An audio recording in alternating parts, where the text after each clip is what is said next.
क्या बात है राधिका बेटी, तुम्हारा तो कॉलेज का वक्त हो चुका है, तो तुम अभी तक यहाँ पर क्या कर रही हो? जल्दी से कॉलेज जाने की तैयारी करो। बस माँ, मैं कॉलेज जाने ही वाली हूँ, लेकिन उससे पहले कुछ महत्वपूर्ण बात मैं आपसे करना चाहती थी। मैं राघव को बहुत ज़्यादा पसंद करती हूँ। देखो राधिका, तुम बहुत अच्छे तरीके से जानती हो कि तुम्हारे पिताजी इस विवाह के लिए कभी भी स्वीकृति नहीं देंगे, तो फिर ये क्यों कह रही हो?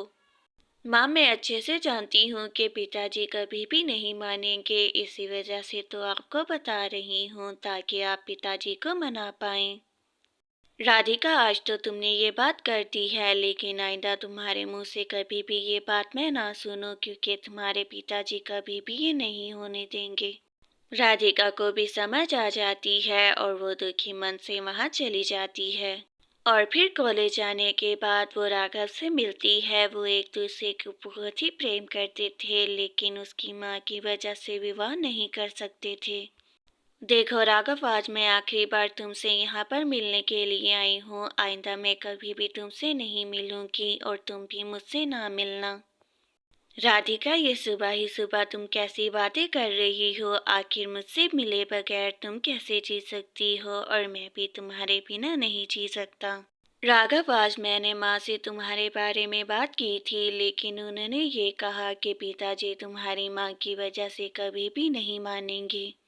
राधिका, तुम बिल्कुल भी चिंता मत करो। अपने पिताजी को बता दो कि मैं अपनी माँ को छोड़ दूंगा, उसके बाद तो वो तुम्हारा विवाह मुझसे करवा देंगे।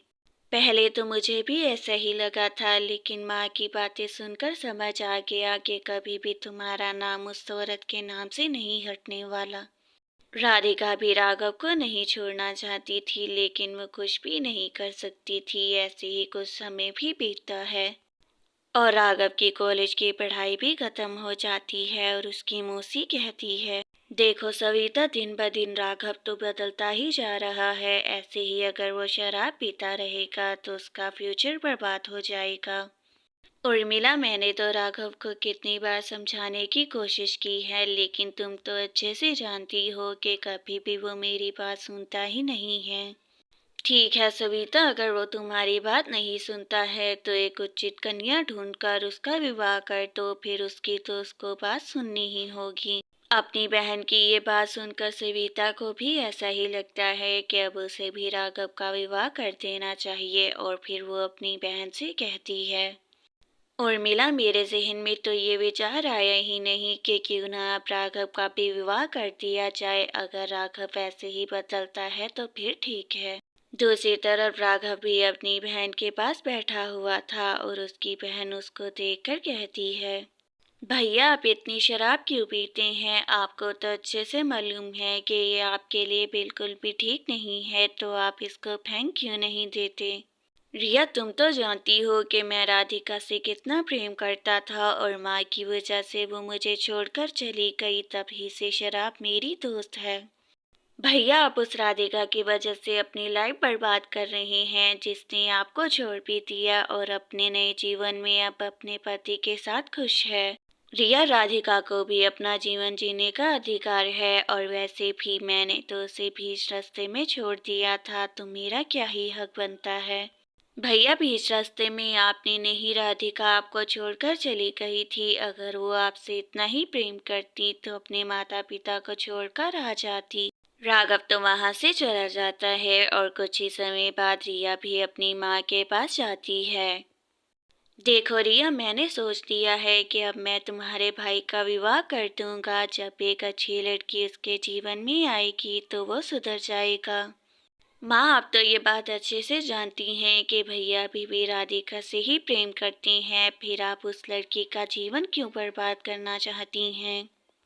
देखो रिया, मैं राघव को अच्छे से जानती हूँ। जब उस लड़की के भी जीवन उससे जुड़ जाएगा तो वो शराब को छोड़कर उसके साथ ही खुश रहेगा। ठीक है माँ, अगर भाई के विवाह की वजह से ही वो शराब को छोड़ देंगे तो मुझे भी कोई भी आपत्ति नहीं है। आप जल्द से जल्द भाई का विवाह करवा दें। देखो राघव बेटा, अब तुम्हारी विवाह की उम्र हो चुकी है, और अगर तुम विवाह नहीं करोगे तो कोई तुम्हारी बहन से भी विवाह नहीं करेगा। माँ, आपकी वजह से पहले ही मेरी ज़िंदगी तो बर्बाद है, लेकिन मैं ये नहीं चाहता कि मेरी वजह से मेरी ज़िंदगी भी बर्बाद हो और मेरी बहन की भी। ठीक है राघव बेटा, तो मैं तुम्हारे लिए एक अच्छी लड़की की तलाश करना शुरू कर देती हूँ, लेकिन उसके लिए तुम्हें भी शराब छोड़नी पड़ेगी। राघव तो वहाँ से कुछ कहे बगैर ही चला जाता है और ऐसे ही कुछ समय बाद उसका विवाह भी हो जाता है और वो अपनी पत्नी से ऐसे कहता है, राधा, मेरी जिंदगी तो अंधेरे कुएं की तरह हो गई थी, लेकिन तुम चिराग बनकर मेरे जीवन में आई और सब कुछ ठीक कर दिया मेरे लिए। राघव जी, मैं आपकी धर्म पत्नी हूँ और जब मैंने आपसे विवाह किया था उसी वक्त वचन दिया था कि मैं आपको सही मार्ग पर लेकर जाऊंगी। राधा, हम दोनों अपने रिश्ते में बहुत ज़्यादा ही खुश हैं, लेकिन मैं ये बिल्कुल भी नहीं चाहता कि अब मेरा नया रिश्ता भी माँ की वजह से बिल्कुल बर्बाद हो जाए। राधा को तो ये बात बिल्कुल भी समझ नहीं आ रही थी कि आखिर राघव अपनी माँ से इतना नाराज़ क्यों है और फिर वो अपनी ननद के पास जाती है और फिर उससे कहती है, राघव जी को ऐसा क्यों लगता है कि माँ जी उनकी ज़िंदगी बर्बाद करना चाहती हैं, क्योंकि मैं जानती हूँ वो उन्हें बहुत ज़्यादा प्रेम करती हैं। भाभी, ज़्यादा कुछ तो मैं भी नहीं जानती, क्योंकि मैं उस वक्त बहुत छोटी थी, लेकिन अब जानना चाहती हैं तो आप दादी माँ के पास जाकर पूछ सकती हैं। रिया, तुम्हारा बहुत धन्यवाद। तुम नहीं जानती कि तुमने मुझे कितना बड़ा क्लू दिया है। अब मैं दादी माँ से जाकर मिलूंगी और सब कुछ पूछूंगी। भाभी, भैया के डर से कभी मैं भी दादी माँ से मिलने नहीं गई, तो आप भी दादी माँ से मिलने ना जाएं, ये ना हो कि भैया आपसे भी नाराज हो जाएं। राधा को तो अपनी नंद की बात समझ ही नहीं आ रही थी। आखिर राघव जी ये सच्चाई क्यों नहीं जानना चाहते कि माँ जी उनसे कितना ज़्यादा प्रेम करती हैं, लेकिन मैं भी ये उनके सामने लाकर ही रहूंगी।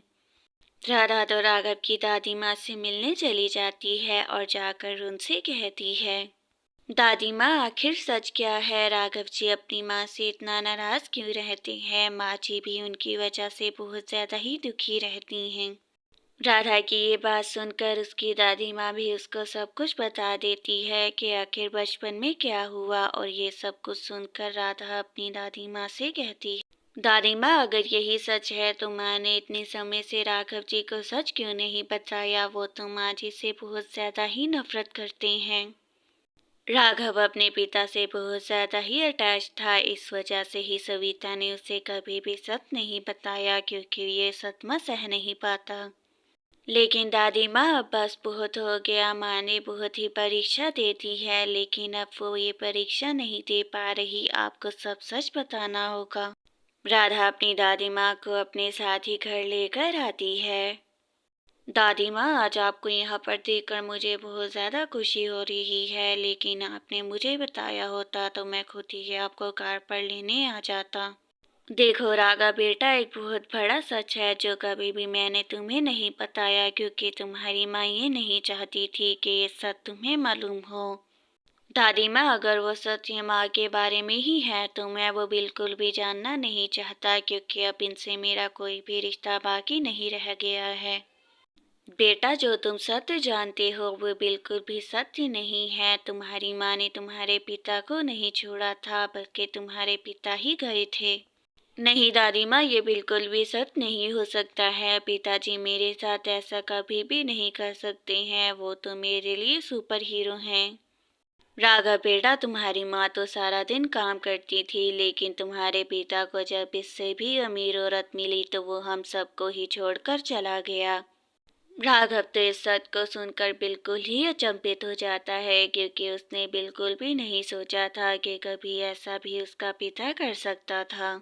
माँ, आपको पहले ही सच मुझे बता देना चाहिए था। मैंने कितना आपको बुरा भला कहा, लेकिन एक बार भी आपने मुझे सच बताने का नहीं सोचा, क्योंकि मैं अच्छे से जानती थी कि तुम मुझसे ज़्यादा अपने पिता के साथ अटैच हो, और अगर ये तुम्हें बात मालूम हुई तो तुम बिल्कुल ही टूट जाओगे। राघव बेटा, तुम्हारे पिता के जाने के बाद भी तुम्हारी माँ ने मेरा बहुत ख्याल रखा है, और तुम्हारी बीवी की वजह से ही मैं ये हिम्मत जुटा पाई हूँ। नहीं दादी माँ, इसमें मेरा कोई भी योगदान नहीं है। मैंने तो बस आपको कहा ही था, लेकिन ये आपकी हिम्मत ही है जो आपने सबको सच बता दिया। अब राघव को एहसास होता है कि उसकी माँ ने कितनी ज़्यादा मेहनत की और उन दोनों की वजह से अपने जीवन में उसने कितने ज़्यादा बलिदान भी दिए।